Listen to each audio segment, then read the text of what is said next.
صباح الخير عبد الرحمن. لنسلط الضوء على الأرقام التي رصدها التقرير، ما هي أبرز الأرقام القياسية التي رصدها التقرير؟ صباح الخير يا وديان. طبعا التقرير زي ما محمد وانت ذكرتوا انه في الرقم القياسي الخاص بإنفاق الفيفا، ده الرقم الأعلى.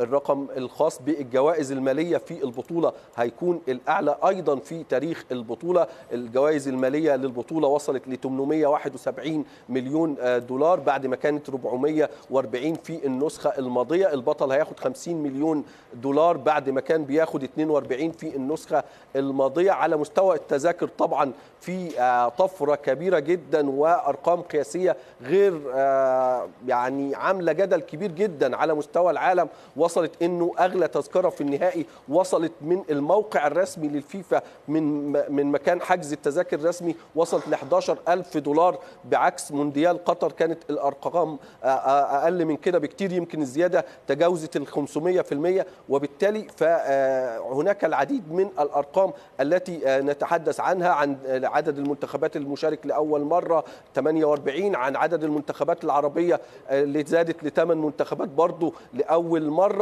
فالبطولة كلها أرقام وكلها اقتصادات كبيرة جدا، وإن شاء الله يعني خلال الفترة اللي جاية ومن بداية من اليوم إن شاء الله سنسلط الضوء على العديد من هذه الأرقام وسنتكلم ونتحدث عنها باستفاضة إن شاء الله.